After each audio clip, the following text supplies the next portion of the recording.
तो सभी भाइयों एवं बहनों को नमस्कार। स्वागत है आपका आपके अपने चैनल सक्सेस जंक्शन एक कदम सफलता की ओर में। मेरा नाम है अतुल शुक्ला और हम लेकर के आ गए हैं आपके लिए मध्य प्रदेश वन रक्षक जेल प्रहरी deputy jailer 6 June first shift का एग्जाम एनालिसिस। काफ़ी सारे प्रश्न हमारे पास में आज आ गए हैं।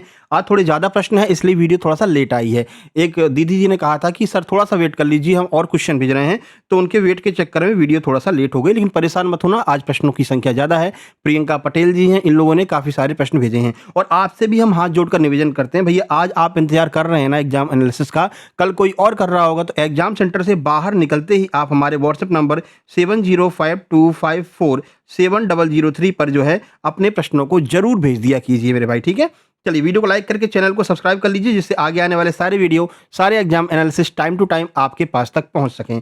आइए शुरुआत करते हैं और देखते हैं आज का पहला प्रश्न। आज का पहला प्रश्न है, चंद्रयान 2 में लैंडर का क्या नाम था जो क्षतिग्रस्त हो गया था, यानी जो क्रैश हो गया था, उसके बारे में पूछा गया था। सही आंसर हो जाएगा विक्रम। विक्रम लैंडर चंद्रयान 2 में था जो क्रैश हो गया था, ठीक है।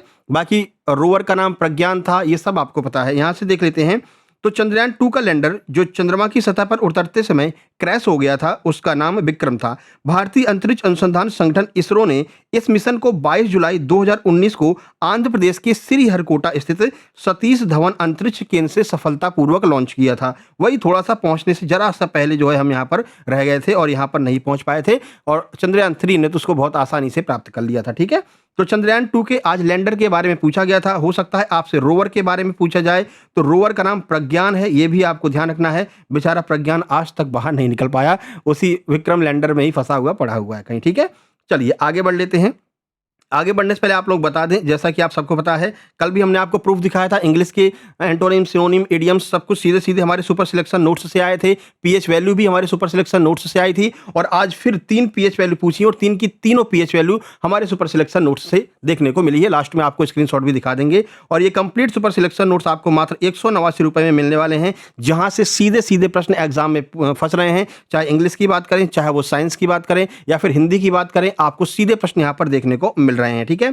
तो मध्य प्रदेश वन रक्षक जेल प्रहरी डिप्टी जेलर के कंप्लीट सुपर सिलेक्शन नोट्स, ये पांचों सब्जेक्ट की आपको कंप्लीट थ्योरी मिलने वाली है। थ्योरी के साथ साथ में आपको प्रैक्टिस सेट भी मिलेगा, मॉक टेस्ट की पीडीएफ मिलेगी। लगभग 500 से 1000 हम करंट अफेयर के क्वेश्चन करवा चुके हैं, वहां से सीधे करंट आ रहा है, वो आपको मिल जाएगी। इसके अलावा लगभग 4000 के आसपास हमने टॉप 100 टॉप 500 क्वेश्चन की जो पीडीएफ मतलब जो क्वेश्चन कराए हैं उनकी भी पीडीएफ आपको इसके अंतर्गत मिलने वाली है। तो लगभग 4000 के आसपास आपको एमसीक्यू मिल जाएंगे। ये सारी चीजें मात्र 189 मिलेंगी। कैसे प्राप्त करना है, तो बहुत छोटी सी प्रक्रिया है। ये क्यूआर कोड आपको दिखाई दे रहा है, इसका स्क्रीनशॉट खींच लीजिए। इसी पर आपको 189 का पेमेंट करना है। उस पेमेंट का स्क्रीनशॉट इस व्हाट्सएप नंबर 7052547003 इस पर आपको सेंड कर देना है। जैसे आप स्क्रीनशॉट सेंड करेंगे, तुरंत की तुरंत इसी नंबर से कंप्लीट सुपर सिलेक्शन नोट्स आपको सेंड कर दी जाएंगे। आपको व्हाट्सएप ग्रुप में जोड़ देंगे, जहां पर आगे के सारे नोट्स, सारी पीडीएफ और इस एग्जाम एनालिसिस की पीडीएफ भी आपको तुरंत की तुरंत 2 घंटे के अंदर मिल जाया करेगी, ठीक है मेरे भाई। सारी बात समझ में आ गई। इसके अलावा जो आपका अस्पताल सहायक की जो वैकेंसी आई है, इसके भी कंप्लीट सुपर सिलेक्शन नोट्स, पांचों सब्जेक्ट की कंप्लीट थ्योरी नोट्स, इसके अलावा प्रैक्टिस सेट, मॉक टेस्ट और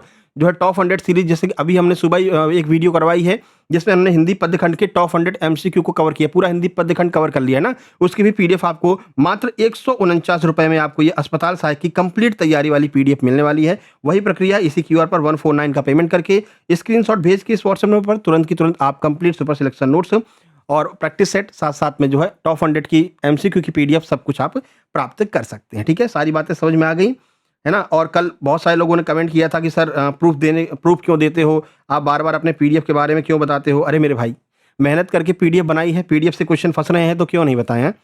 और बहुत सारे लोगों ने कमेंट किया, सर आपकी 100% कॉपी कर रहे हैं कुछ लोग, है ना, उनके वीडियो के नीचे जाकर के आप लोग नहीं बोल सकते, है ना, कि आप जो अतुल शुक्ला सर की कॉपी कर रहे हो। और अगर हम अपने पीडीएफ के बारे में बता रहे हैं, हम अपने नोट्स के बारे में बता रहे हैं, तो आपको जो है बड़ी परेशानी हो रही है, ठीक है ना। तो ऐसा जो भी कमेंट कर रहा है मेरे भाई, हाथ जोड़ कर निवेदन है, आपको कमेंट करने की आवश्यकता नहीं है। आपको वीडियो देखना हो देखो, नहीं देखना हो मत देखो, कोई दिक्कत नहीं है, ठीक है ना। प्रूफ तो हम देंगे क्योंकि हमने मेहनत की है, हमने क्वेश्चन फंसाए हैं, तो हम तो बताएंगे, ठीक है।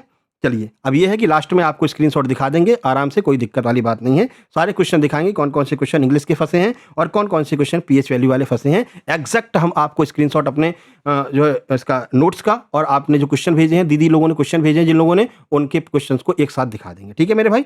चलिए आइए अगला प्रश्न देखते हैं। भारत की स्थलीय सीमा सबसे ज़्यादा किस देश के साथ में लगती है?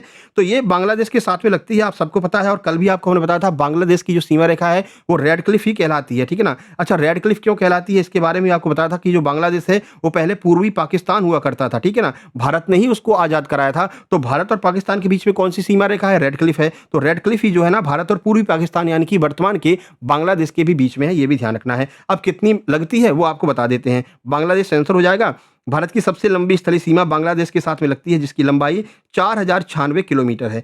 वहीं सबसे छोटी सीमा भी पूछ सकते हैं भाई, बड़ी पूछिए तो छोटी भी पूछेंगे। सबसे छोटी वाली अफगानिस्तान के साथ में लगती है, जो केवल 106 किलोमीटर लंबी है। ये दोनों आपको ध्यान रखना है, ठीक है। इससे पहले कल भारत चीन के बीच में सीमा रेखा का नाम पूछा था, मैकमोहन है, हमने आपको कल भी बताया था। और पहले हमने जब आपको ज्योग्राफी करवाई थी तब भी आपको बताया था। ज्योग्राफी वाली टॉप 100 पीडीएफ में आपको ये क्वेश्चन भी मिल जाएगा। अगला, हिंगलाजगढ़ का किला आज पूछा गया, हिंगलाजगढ़ का किला कहाँ पर है? 4 ऑप्शन आपके, भोपाल, मांडू, खंडवा, मंदसौर। तो हिंगलाजगढ़ का जो किला है वो आपको मंदसौर में देखने को मिल जाएगा। आइए पूरी जानकारी आपको इस प्रश्न के बारे में बता देते हैं। तो देखिए, हिंगलाजगढ़ का किला मध्य प्रदेश के मंदसौर जिले की भानपुरा तहसील में स्थित है। यह किला गांधी सागर वन्यजीव अभ्यारण्य को घने जंगलों में नावली गांव के पास में एक पहाड़ी की चोटी पर बना हुआ है। कुछ महत्वपूर्ण जानकारी देख लीजिए। जिला और राज्य कौन सा है? तो मंदसौर है, मध्य प्रदेश राज्य में है। दूरी भानपुरा से 26 किलोमीटर दूर है। नाम का कारण, हाँ ये पूछा जा सकता है, ये महत्वपूर्ण है। नाम का कारण, इसका नाम हिंगलाजगढ़ ही क्यों पड़ा है? तो किले के दक्षिणी भाग में हिंगलाज माता का एक प्राचीन मंदिर स्थित है, जिसके नाम पर इस किले का नाम हिंगलाजगढ़ पड़ा है, ठीक है। आगे बढ़ लेते हैं। ध्रुपद समारोह की स्थापना कब हुई थी? तो भाई 7 सितंबर 1981 से मध्य प्रदेश में ध्रुपद समारोह मनाया जाने लगा। आइए कुछ जानकारी आपको देते हैं। तो मध्य प्रदेश में ध्रुपद गायन को बढ़ावा देने और संरक्षण के लिए 7 सितंबर 1981 को भोपाल में ध्रुपद केंद्र की स्थापना की गई। इसके अलावा मध्य प्रदेश राज्य सरकार के सांस्कृतिक विभाग के द्वारा राज्य में प्रतिवर्ष भव्य ध्रुपद समारोह का आयोजन किया जाता है। कुछ महत्वपूर्ण फैक्ट देख लीजिए ध्रुपद समारोह से संबंधित, जिससे कि आगे यहाँ से प्रश्न बने तो आप उसे आसानी से सॉल्व कर सकें। तो भारतीय शास्त्रीय संगीत की सबसे प्राचीन जीवन शैली है ध्रुपद। इसको पारंपरिक गुरु शिष्य परंपरा के द्वारा आगे बढ़ाया जाता है। स्थान देख लीजिए कहाँ पर इसको मनाते हैं, तो भोपाल और ग्वालियर तानसेन संगीत समारोह की तर्ज पर इसको जो है आयोजित किया जाता है। 2 जगह ये इसका आयोजन होता है, आपको याद रखना है। चलिए, मध्य प्रदेश का कुल क्षेत्रफल पूछ लिया था मेरे भाई, ठीक है ना। तो ये सबसे सरल प्रश्न था, लेकिन कुछ लोग इसमें भी गड़बड़ी करके आ गए हैं। अच्छा, एक बात आपको बता दें, तुक्का लगाने की आदत नहीं छूट रही है लोगों की। तो जिन लोगों ने हमारे पास में क्वेश्चंस भेजे हैं उन लोगों ने बताया सर कुछ लोगों के माइनस में 20 नंबर आए हैं, माइनस में 24, माइनस में 30 नंबर आए हैं। कुछ ने तो क्वेश्चन 70 अटेम्प्ट कर लिए, नंबर 24 ही आ रहे हैं, ठीक है ना। तो ऐसा भी सिस्टम हो रहा है मेरे भाई। जिसने तुक्के लगाने पर कंट्रोल कर लिया वो यहाँ पर सिलेक्शन ले जाएगा। मैं फिर से बोल रहा हूँ, तो तुक्के बहुत कम लगाना, जिसमें 2 में लग जाए, 50-50 हो रहा हो, तभी आप तुक्के लगाना। और कहीं पर पूरा तुम्हारा पूरा समझ में ही नहीं आ रहा है, उसमें जय माता दी मत करना मेरे भाई। एमपी के लोगों का ये आदत पड़ चुकी है, बहुत धीरे धीरे छूटेगी, लेकिन यहाँ पर सिलेक्शन उन्हीं का होगा जो तुक्के नहीं लगाएंगे, ठीक है। चलिए, तो 308252 वर्ग किलोमीटर है मध्य प्रदेश का क्षेत्रफल, देख लेते हैं। मध्य प्रदेश का कुल क्षेत्रफल 308252 वर्ग किलोमीटर है। अगर हम वर्गमील में बात करते हैं तो 119017 ये मतलब नंबर आपको ध्यान रखना है वर्गमील में। राज्य की भौगोलिक स्थिति और क्षेत्रफल से जुड़े कुछ मुख्य बिंदु हैं, वो देख लो। भारत में स्थान क्षेत्रफल के अनुसार यह राजस्थान के बाद देश का दूसरा सबसे बड़ा राज्य है, ठीक है, क्षेत्रफल में। प्रतिशत की बात करते हैं तो भारत के कुल भौगोलिक क्षेत्रफल का लगभग 9.38% हिस्सा मध्य प्रदेश के हिस्से में आता है। ये प्रश्न आगे पूछा जाएगा 101%। आगे बढ़ लेते हैं, अगला मेगास्थनीज से है। वीडियो बड़े लेट आए, लेकिन हमको विश्वास था कि आप लोग कहीं जाओगे नहीं, ठीक है ना, इंतजार करोगे, है ना। चलिए, तो मेगास्थनीज की बात करते हैं। मेगास्थनीज को दूत बनाकर किसने भेजा था? तो सेल्यूकस निकेटर ने मेगास्थनीज को दूत बनाकर भेजा था। यहाँ पर देख सकते हैं, मेगास्थनीज को यूनानी शासक सेल्यूकस प्रथम निकेटर ने अपना दूत बना करके भेजा था। अब कुछ महत्वपूर्ण पॉइंट देख लीजिए जो आपके एग्जाम की दृष्टि से महत्वपूर्ण बन सकते हैं। दरबार, उन्हें मौर्य सम्राट चंद्रगुप्त मौर्य के दरबार पाटलिपुत्र में भेजा गया था। तो मौर्य सम्राट चंद्रगुप्त मौर्य के टाइम पर ये आए थे, पहला फैक्ट क्लियर होता है। संधि हुई थी चंद्रगुप्त मौर्य और सेल्यूकस निकेटर के बीच में। 305 ईसा पूर्व में सेल्यूकस और चंद्रगुप्त मौर्य के बीच हुए युद्ध और संधि के बाद मेगास्थनीज को राजदूत यहाँ का नियुक्त किया गया था। मेगास्थनीज ने भारत में रहते हुए इंडिका, ये बहुत ज्यादा महत्वपूर्ण है, आगे पूछा जाएगा, इंडिका नामक प्रसिद्ध पुस्तक लिखी थी, जिसमें मौर्यकालीन भारत की, अच्छा ये कलर दिख नहीं रहा है, मौर्यकालीन भारत की आर्थिक और राजनीतिक व्यवस्था का विस्तृत वर्णन किया था। इंडिका किसके द्वारा लिखी गई है? ध्यान रखना, मेगास्थनीज के द्वारा लिखी गई है। सेल्यूकस निकेटर का ये राजदूत था, ये भी ध्यान रखना है। चलो, अगला प्रश्न है। देखो, आज पॉलिटी से अच्छे प्रश्न आए, 3-4 प्रश्न पॉलिटी के आए हैं ना। तो पॉलिटी की टॉप 100 वाली एमसीक्यू की जो पीडीएफ दी है नोट्स वालों को पढ़ के जाना मेरे भाई, वहीं से मिल जाएंगे आपको। मंत्रिपरिषद के सदस्यों की नियुक्ति कौन करता है? ये आपसे पूछा गया। राष्ट्रपति करता है, प्रधानमंत्री की सलाह पर करता है। कैसे, आइए देख लेते हैं। तो केंद्रीय मंत्रिपरिषद की नियुक्ति भारत के राष्ट्रपति के द्वारा प्रधानमंत्री की सलाह पर की जाती है। अब विस्तार से जानकारी देख लेते हैं, क्योंकि पॉलिटी के प्रश्न आ रहे हैं तो डिटेल में भी बन सकते हैं। संवैधानिक प्रावधान कहाँ पर किया गया है? तो भारतीय संविधान के अनुच्छेद 75 एक के अनुसार। ये आर्टिकल ध्यान रखना, आज एक आर्टिकल भी पूछा है, ठीक है? प्रधानमंत्री की नियुक्ति राष्ट्रपति करते हैं, फिर अन्य मंत्रियों की नियुक्ति प्रधानमंत्री की सलाह पर राष्ट्रपति के द्वारा की जाती है। राज्य स्तर पर बात करते हैं तो केंद्र की बात हो गई। राज्य स्तर पर बात करेंगे तो राज्य के स्तर पर मंत्रिपरिषद के मंत्रियों की नियुक्ति राज्यपाल के द्वारा मुख्यमंत्री की सलाह पर की जाती है। ये दोनों आपको ध्यान रखना है। चलिए, भारत देश का जो राष्ट्रीय प्रतीक है ना, वो कहाँ से लिया गया? ये प्रश्न पूछा गया। जो नेशनल एम्बलम है, जो अशोक चिन्ह वाला आप देखते हैं, नोटों पर भी पहले आया करता था और आज आईएएस आईपीएस जो होते हैं उनके उस पर रखा रहता है टेबल पे, है ना? तो वही पूछ रहे हैं कि ये कहाँ से लिया गया? तो ये सारनाथ, बनारस यानी वाराणसी के सारनाथ से लिया गया है। देखिए, भारत का राज्य प्रतीक नेशनल एम्बलम सारनाथ में स्थित सम्राट अशोक के सिंह स्तंभ से लिया गया है। इसे आधिकारिक तौर पर 26 जनवरी 1950 को भारतीय गणराज्य के द्वारा अपनाया गया था। अब कुछ महत्वपूर्ण तथ्य देख लीजिए, इसमें क्या-क्या है जो प्रश्न बन सकते हैं। इसमें शेर है, शेर के बारे में बात करेंगे तो इसमें पीठ से पीठ सटाकर खड़े 4 एशियाई शेर दिखाई देते हैं, जिनमें से सामने केवल 3 दिखाई देते हैं, एक पीछे छुपा हुआ, लेकिन 4 हैं, ये आपको ध्यान रखना है। एक बार इसका नंबर भी पूछ लिया था। आधार की बात करते हैं तो शेरों के नीचे एक गोलाकार आधार है जिस पर 4 दिशाओं को दर्शाते हुए 4 जानवर, हाथी, दौड़ता हुआ घोड़ा, सांड और सिंह, ये उत्कीर्ण है। ध्यान रखना, ये पूछेंगे इनमें से कौन सा नेशनल एम्बलम में नहीं है। 3 ये दे देंगे, एक कोई दे देंगे, मान लीजिए उन्होंने दे दिया कि सांड है, ठीक है, सांड तो है ही है। एक कोई और दे देंगे, मान लीजिए बकरा दे दिया या फिर जिराफ दे दिया, तो वो आपको अलग करना पड़ेगा, यहाँ से प्रश्न बन सकता है।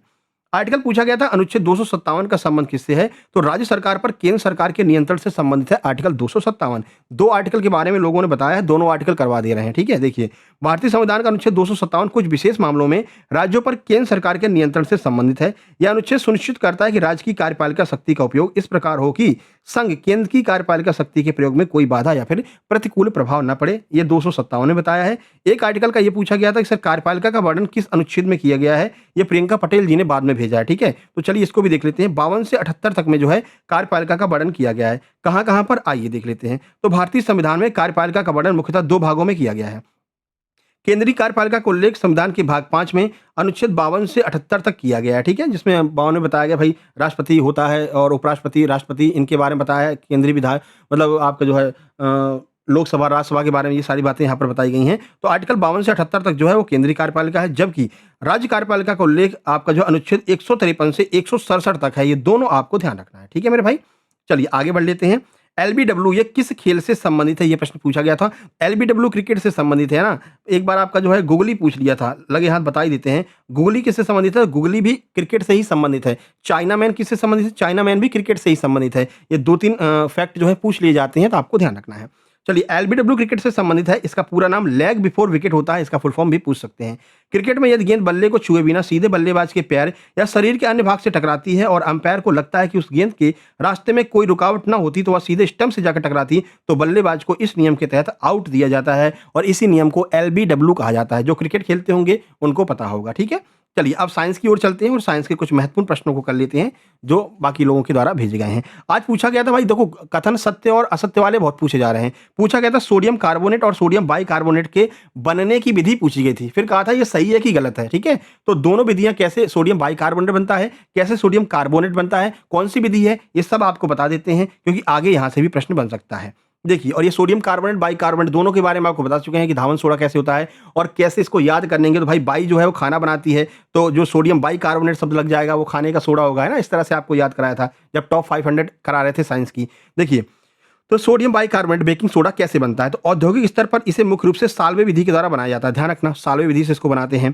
प्रक्रिया देख लीजिए। सांद्रित सोडियम क्लोराइड यानी नमक के घोल को अमोनिया के साथ में संतृप्त किया जाता है। इसके बाद इसमें कार्बन डाइऑक्साइड गैस प्रवाहित की जाती है। परिणाम क्या निकलता है? इस प्रक्रिया में सोडियम बाइकार्बोनेट बेकिंग सोडा के अवशेष प्राप्त होते हैं, जिन्हें छान करके अलग करके और सुखा लिया जाता है। इस तरह से बेकिंग सोडा बन जाता है, जिसे हम खाने का सोडा कहते हैं। चलिए सोडियम कार्बोनेट देख लेते हैं, जो धुलने वाला सोडा होता है। सोडियम कार्बोनेट वॉशिंग सोडा कैसे बनता है? तो सोडियम कार्बोनेट प्राप्त करने के लिए सोडियम बाइकार्बोनेट के निर्माण के दूसरे चरण को पूरा किया जाता है। दूसरा चरण क्या है? इसको हम कैल्सिनेशन कहते हैं। साल्वे विधि में जो सोडियम बाइकार्बोनेट प्राप्त होता है उसे गर्म कर लो। गर्म करने पर यह टूट जाता है और सोडियम कार्बोनेट में बदल जाता है। तो जो तुम्हारे घर में खाने वाला सोडा है उसको गर्म कर लो, ठीक है ना? गर्म करोगे तो तुम्हारा वो बन जाएगा, कहते हैं सरफ बन जाएगा धुलने वाला, ठीक है ना? तो ये भी कर सकते हो तुम। अब ये अलग बात है कि फिर तुम्हारा वो मैल वैल छूट रहा है कि नहीं छूट रहा है, वो तुम देख लेना। अगला है किसी मिट्टी की अम्लीयता। किसी मिट्टी की अम्लता 4.6 है, उसमें क्या मिलाया जाना चाहिए कि वहाँ की अम्लता खत्म हो जाए और सब कुछ सही हो जाए? तो डोलोमाइट मिला सकते हैं या फिर जो चूना होता है वो चूना डाल सकते हैं, ठीक है? यूरिया नहीं डालेंगे। यूरिया बहुत लोग आंसर लगा के यूरिया आए थे, यूरिया गलत है। यूरिया अम्लता को और बढ़ा देता है। देखिए 4.6 पीएच मान वाली मिट्टी अत्यधिक अम्लीय होती है। अधिकांश फसलों और पौधों के अच्छे विकास के लिए मिट्टी का आदर्श पीएच मान 6.5 से 7.0 होना चाहिए, ठीक है? यानी उदासीन होना चाहिए। अम्लीयता को कम करने के लिए और मिट्टी को उपजाऊ बनाने के लिए इसमें कृषि चूना जो एग्रीकल्चर लाइम आता है ये डाल सकते हैं या फिर डोलोमाइट को भी हम मिला सकते हैं, इससे अम्लीयता कम हो जाएगी। बहुत सारे लोग यूरिया लगा के आए थे, यूरिया मेरे भाई गलत आंसर हो जाएगा, ठीक है? चलिए नेफ्रॉन देखिए, अगला प्रश्न है नेफ्रॉन इनमें से किसको दोबारा नहीं छानता है? किस चीज़ को एक बार अगर छान लिया तो दोबारा नहीं छानेगा नेफ्रॉन? तो ये ग्लूकोज, यूरिक एसिड या फिर जल या फिर यूरिया, किसको? सही आंसर यूरिया आ जाएगा। यूरिया को दोबारा से नहीं छानता है। क्यों? आइए देखते हैं। नेफ्रॉन रक्त को छानकर यूरिया को दोबारा अवशोषित नहीं छानता है। जो रक्त को जैसे छाना उसने, ठीक है ना? नेफ्रॉन ने रक्त को छाना, नेफ्रॉन में बोमन कैप्सूल पाया जाता है जो रक्त को छानता है, उसमें से यूरिया को बाहर निकाला। अब इस यूरिया को शरीर के बाहर निकालना है, इसको दोबारा नहीं छानेगा, तो फिर ये मूत्र मार्ग से शरीर से बाहर निकल जाता है। तो इसीलिए कहते हैं भैया मानव के मूत्र में यूरिया पाया जाता है जिसकी तीखी गंध आती है। कभी आप मूत्रालय के अगल-बगल से गुजरोगे तो आपको समझ में आ जाएगा कि हाँ, ये तीखी गंध कैसी होती है, ठीक है? चलिए, तो क्योंकि ये जो यूरिया है वो एक उत्सर्जी पदार्थ है, हानिकारक अपशिष्ट पदार्थ है जिसे शरीर से बाहर निकालना होता है, इसलिए इसको दोबारा नहीं छानता है नेफ्रॉन, ठीक है? आगे बढ़ लेते हैं, अगला देखिए। ओजोन परत में छेद होने से क्या-क्या नुकसान हो सकते हैं? ये प्रश्न पूछा गया था। ये आपका पर्यावरण जब हमने कराया था, हमने कहा था भाई साइंस की 500 में हम 15 जो आपके पर्यावरण है, पर्यावरण के 150 क्वेश्चन रख रहे हैं और वो 150 क्वेश्चन में से घूम फिर कर के क्वेश्चन आ रहे हैं, ठीक है ना? इसके अलावा पर्यावरण की एक अलग से भी वीडियो बनाने वाले हैं बहुत जल्द। टॉप 100 या टॉप 150 जो है वीडियो हम बना देंगे, है ना? देखिए, तो ओजोन परत के बारे में हमने बताया था भैया, ओजोन परत इस तरह से पाई जाती है समताप मंडल में, कल भी बताया था। यहाँ पर सूरज होता है, सूरज से ऐसे रोशनी आ रही है ना? इस रोशनी में अल्ट्रावायलेट किरणें होती हैं, पराबैंगनी किरणें होती हैं और ये ओजोन की परत क्या करती है? इसको सोख लेती है, ठीक है? और सोखने से क्या होता है? इसको सोख लेगी और जो अच्छी प्रकाश होता है वो हमारे पास में आता है। लेकिन अब इसमें क्या हो रहा है? हम रेफ्रिजरेटर चला रहे हैं, है ना? और बढ़िया से एसी-वेसी चला रहे हैं, जिसकी वजह से यहाँ से सीएफसी निकल रही है नीचे से। अब ये सीएफसी ऊपर जा करके इस परत को क्या कर रही है? छेद कर दे रही है। इस परत में छेद होने की वजह से ये जो पराबैंगनी किरणें आ रही थी ना, ये सीधे-सीधे पृथ्वी पर पहुँच रही हैं और जो पृथ्वी पर पराबैंगनी किरणें आ रही हैं, ये कैंसर का कारण बन सकती हैं। कौन-सा? स्किन कैंसर का कारण बन सकती हैं। तो ये सारी समस्या हमको हो सकती है अगर ओजोन परत को नुकसान पहुँचेगा। इसी में से आपको जो है 4 पॉइंट बनाकर दे दिए थे, फिर बोला था कौन-सा सही है? पहला, दूसरा सही है, दूसरा, तीसरा सही है। कथन वाले प्रश्न ऐसे बना करके पूछा था। आइए देख लेते हैं। ओजोन परत में छेद होने का मतलब है पृथ्वी का प्राकृतिक सुरक्षा कवच कमजोर होना। इससे सूर्य की हानिकारक पराबैंगनी किरणें सीधे पृथ्वी की सतह पर पहुंचेंगी, जिससे मानव स्वास्थ्य, पेड़-पौधे, समुद्री जीवों को गंभीर नुकसान होगा। इसके मुख्य नुकसान ऐसे हैं, इंसानों पर क्या प्रभाव होगा? तो यूवी किरणों से सीधे संपर्क में आने से त्वचा की कोशिकाएँ नष्ट हो सकती हैं, जिससे स्किन कैंसर बढ़ सकता है, आँखों में जलन हो सकती है, लंबे समय तक अंधेपन का ये कारण बन सकती है। तो ये सारी समस्याएँ हो सकती हैं ओजोन परत में छेद होने से, ठीक है? चलिए आगे बढ़ लेते हैं। तो पर्यावरण वाली पीडीएफ देख लेना, उसमें आपको मिल जाएगा ये प्रश्न, सीधा का सीधा ऐसा। डिफॉरेस्टेशन और रिफॉरेस्टेशन क्या है? इनका अंतर पूछा गया था, यानी कि वनीकरण और निर्वनीकरण क्या है, ठीक है? तो देखो डिफॉरेस्टेशन क्या होता है? इसको हम कहते हैं हिंदी में वनों की कटाई। तो विभिन्न मानवीय या अप्राकृतिक कारणों से जंगल के बड़े-बड़े हिस्सों को नष्ट करना, ताकि उस पर जमीन का उपयोग खेती और उद्योग या शहरीकरण के लिए किया जा सके, इसको हम डिफॉरेस्टेशन कहते हैं। क्या समस्या होगी इससे? बता चुके हैं आपको पहले ही, ये पेड़ है, ठीक है? और जितने पेड़ काटोगे उतनी हमारे लिए समस्या हो जाएगी। क्यों? क्योंकि पेड़ ऑक्सीजन हमको देते हैं, हमसे कार्बन डाइऑक्साइड लेते हैं। तुमने पेड़ को काट दिया, अब ऑक्सीजन मिल नहीं रही, कार्बन डाइऑक्साइड बढ़ रही है। कार्बन डाइऑक्साइड गर्म गैस होती है, ग्रीन हाउस गैस होती है, पता ही है आपको। ज़्यादा कार्बन डाइऑक्साइड निकलेगी तो ये पूरा का पूरा वायुमंडल कैसा हो जाएगा? गर्म हो जाएगा और गर्म होने की वजह से फिर क्या होगा? यहाँ पर कौन होते हैं? जो आपके बर्फ के वो होते हैं नहीं, पहाड़ यार क्या बोलते हैं इनको, है ना? तो वो वहाँ से पिघलेंगे, वहाँ से पिघलने से समुद्र का जलस्तर बढ़ेगा, फिर सुनामी और ये सारी घटनाएँ हो सकती हैं। तो ये डिफॉरेस्टेशन का हमारे ऊपर इफ़ेक्ट हो सकता है। चलिए, तो रिफॉरेस्टेशन क्या होता है सर? आइए रिफॉरेस्टेशन बता देते हैं। ये पुनर्वन आरोपण होता है। इसमें क्या होता है? उन क्षेत्रों में दोबारा पेड़ लगाना जहाँ जंगल उगाना जो पहले से ही वनों की कटाई या अन्य प्राकृतिक आपदाओं के कारण नष्ट हो चुके हैं। तो ऐसी जगहों पर पुनः जंगल का अगर आप उत्पादन कर रहे हैं तो ये आपके लिए रिफॉरेस्टेशन यानी पुनर्वन रोपण कहलाएगा। यहीं से आपका कथन वाला प्रश्न बनाकर पूछा था। अब देखो भूकंप से पूछा, भूकंप यदि 5 से 6 रिएक्टर हो जाए तो होने वाला नुकसान कितने गुना बढ़ जाएगा, यानी उसकी तीव्रता कितनी बढ़ जाती है? तो 32 गुना तीव्रता बढ़ जाती है 1 पॉइंट बढ़ने पर, ठीक है? ऑप्शन में भी 32 गुना दिया था।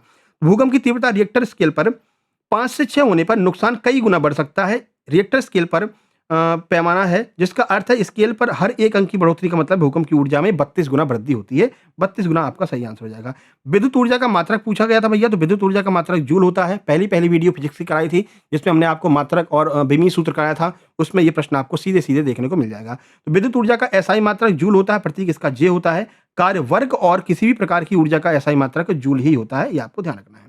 चलिए, 3 पीएच वैल्यू पूछी गई थी। जल, नींबू, एनओएच का पीएच मान कितना होता है? देखिए, तो नींबू जल और सोडियम हाइड्रॉक्साइड के पीएच मान अलग-अलग होते हैं, क्योंकि ये तीनों क्रमशः अम्लीय, उदासीन और क्षारीय प्रकृति के होते हैं, ठीक है? तो तीनों का अलग-अलग आपसे पूछा था। नींबू का जो पीएच मान होता है 2.0 से 2.4 के बीच में होता है, जो इसे अत्यधिक अम्लीय बनाता है। तो नींबू बहुत ज़्यादा अम्लीय होता है। वाटर की बात करते हैं, जल का पीएच मान 7.0 होता है, जो इसे उदासीन बनाता है, न्यूट्रल होता है। यानी कि जो पीएच स्केल होती है, उस पर ये बीच में रहता है। कौन? जल।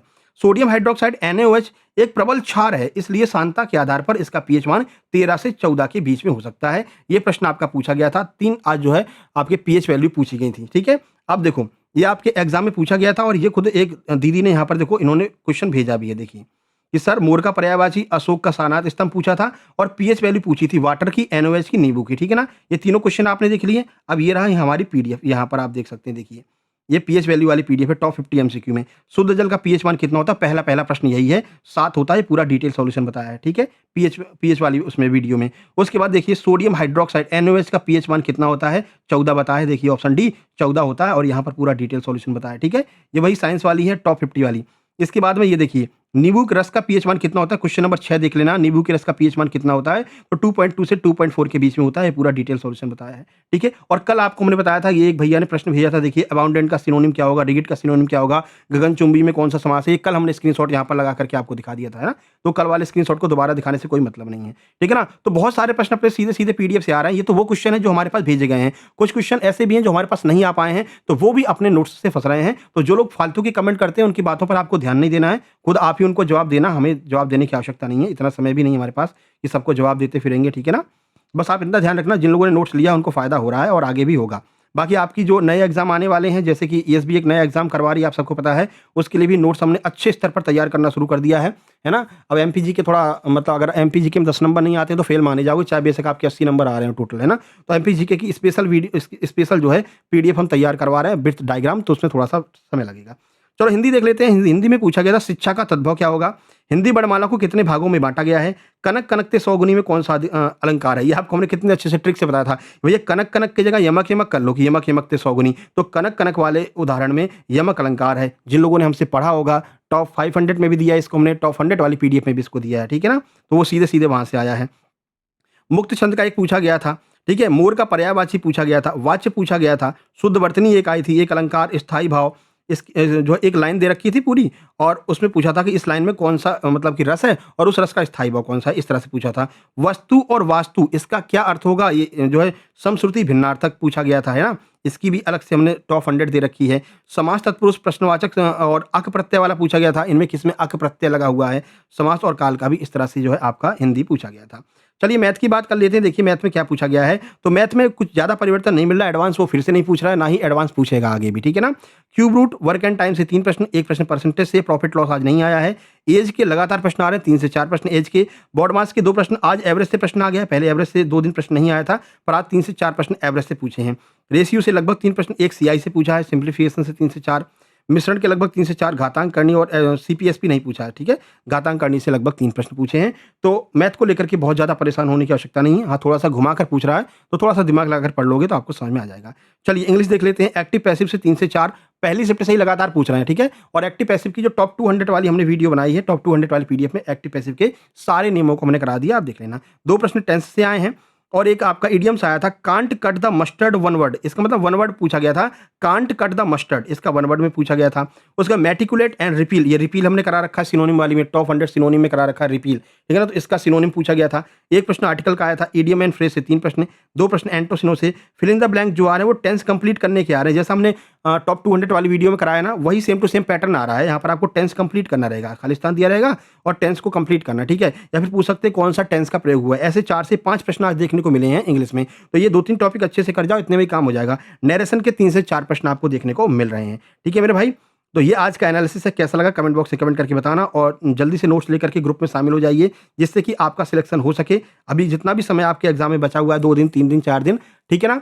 तो नोट्स लेकर के बढ़िया से तैयारी कर लो, सीधे-सीधे प्रश्न मिल रहे हैं मेरे भाई देखने को, है ना? और नोट्स पढ़ने की प्रक्रिया क्या है वो बता दे रहे हैं, क्योंकि अब काफ़ी कम समय बचा है और नोट्स का मटेरियल अच्छा खासा है, जो आपके आगे एग्जाम में भी काम आएगा। तो सबसे पहले आपको टॉप 500 जो हमने दे रखी हैं, उसको कवर करना है, ठीक है? उसके बाद टॉप 100 की जो एमसीक्यू की पीडीएफ दे रखी है, उसको कवर करना है। उसके बाद में आपको मॉक टेस्ट की पीडीएफ कवर करना है। मॉक टेस्ट के बाद में आपको प्रैक्टिस सेट की पीडीएफ कवर करना है, ठीक है? 5-5 प्रैक्टिस सेट दे रखे हैं। उसके बाद में अगर आपके पास में समय बचता है, तो फिर आप थ्योरी की ओर जाएँगे, नहीं तो इतना तो कम से कम करके जाइए आप, जिससे कि आपके अच्छे खासे नंबर आ सकें और 60 प्लस 65 के आस-पास अगर आप स्कोर करते हैं, तो आप बिल्कुल सेफ ज़ोन में हैं। बस अपने दिमाग, अपनी पेन पर कंट्रोल रखना पड़ेगा, माउस पर कंट्रोल रखना पड़ेगा। जो प्रश्न नहीं आ रहा है, बिल्कुल भी नहीं आ रहा है, तुक्का लगाने की आवश्यकता नहीं है। लोगों के नंबर माइनस में आ रहे हैं मेरे भाई, ठीक है?